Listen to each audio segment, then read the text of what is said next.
They are still working on this fire. I'm going to step out of the shot right now because they have now gotten on the ladder and they are trying to combat this fire from the rooftop. The shootings happened within a 12-hour window. The latest happening early this morning. And actually, Amir, to your point, we just learned minutes ago that he is due in court at 8:30. We heard earlier Leo say that we're going to be seeing those bands of rain, and that's exactly what we've been experiencing right now on the road. I'm going to show you what it looks like. Peter, we have also heard Donald Trump's promises to take action on a variety of issues immediately. Is he expected to sign executive orders today? Flights that flew out this morning from Delta and United that are seeing those delays, and it's about 3 hours long. So those people who were expecting to get out of here early this morning are still here at the airport. We're actually going to jump forward to when both Brown and the officer stop. You can see that they yell at Brown to stay in the car.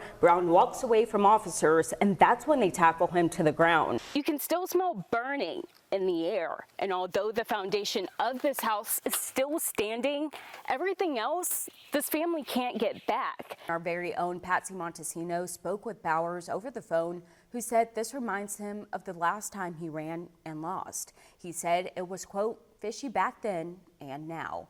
It's here on the historic roads of East Franklin Street in Wytheville, where African Americans from surrounding counties traveled up to 71 miles in pursuit of education and opportunity. We're seeing firsthand why that state of emergency was issued. As you can see, there is a huge tree blocking this roadway. I am being very trustworthy of him right now, but he's doing a pretty good job.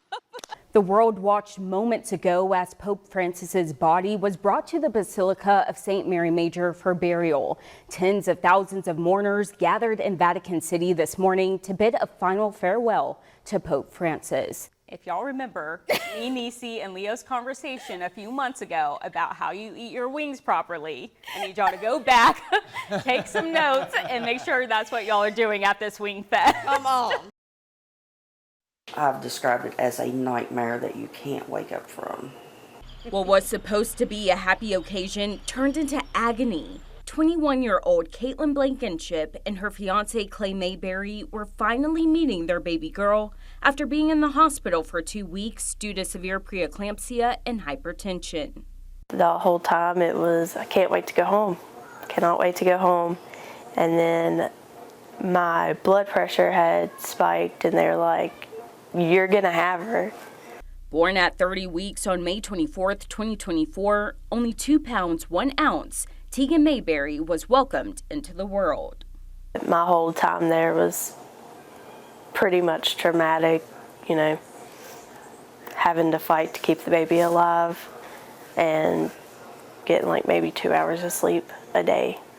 With a loving family surrounding baby Tegan, everything seemed hopeful, but then tragedy struck the night after her birth. Caitlin's mom, Pamela, was babysitting her grandchildren when she received a call that her home was up in flames. All I could think about was get the animals out, get them out of the house, but by the time they got there, it was fully engulfed and there was no saving any of them. 14 animals died in the fire. The family's cat Delilah and dog Diesel, along with 2 others, were the only survivors. Narrows Fire Department says the fire took hours to contain. Left was a heartbreaking scene. It's been very devastating.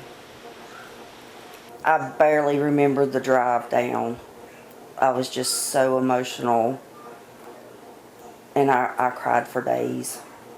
And having to call her, knowing she had just been through a birth and everything, it was horrible. Driving up the hill, you can see the remains of where the house once stood. It's the only home Pamela has ever known. A place hard for her to accept is gone.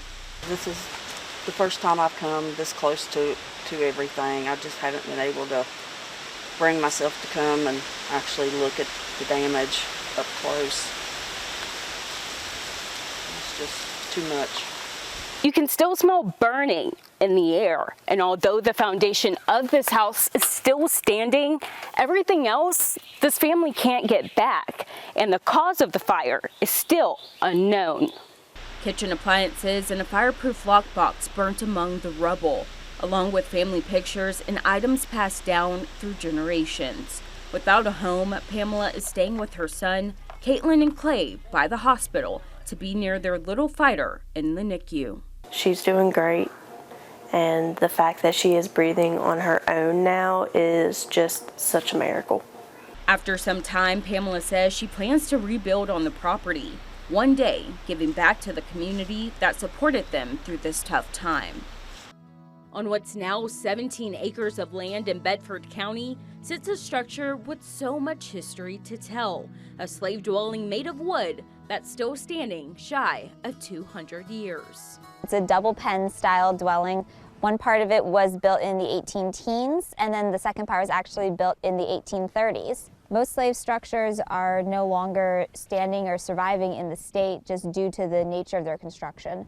They weren't meant to be long-standing buildings or to last lifetimes or multiple generations. They're meant to be ephemeral, to be moved, to leave very little impact on the ground.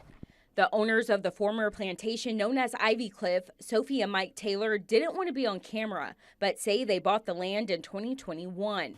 After learning about the slave dwelling behind their house, they began work to preserve the structure. And in 2022, it made Preservation Virginia's most endangered historic places list.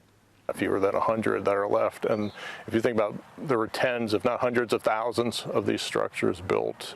They're just the few last vestiges, physical built vestiges of slavery in Virginia, so it's very important. Randy Lichtenberger and Jessica Gansert are archaeologists in the Lynchburg area. This was the main living, cooking area for the family that would have lived in here.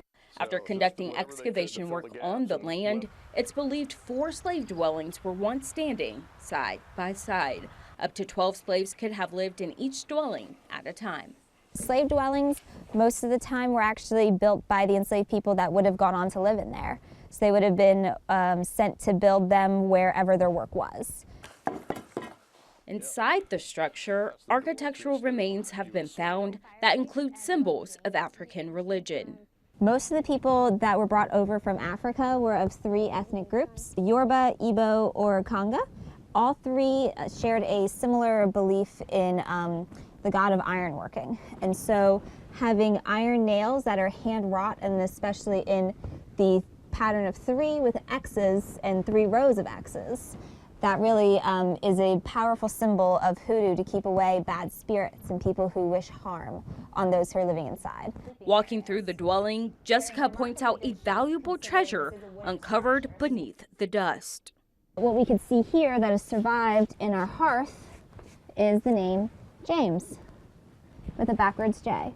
So that shows us that somebody who was living here not only knew how to spell, but they could write, and they wrote their own name here. This is really significant. This gives us the name of somebody that was living in here. I think we're in a period of time now where there's this interest in erasing history.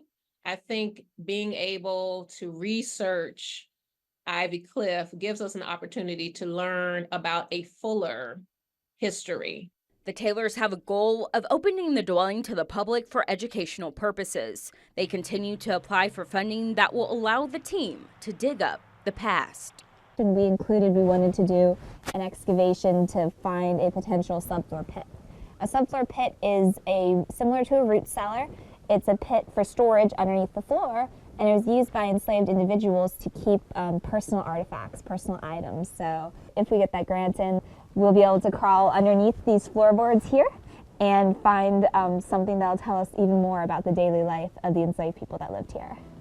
Their untold stories are now being given a voice. Ivy Cliff will not be forgotten. In Bedford County, Tynisha Jackson, WDBJ 7.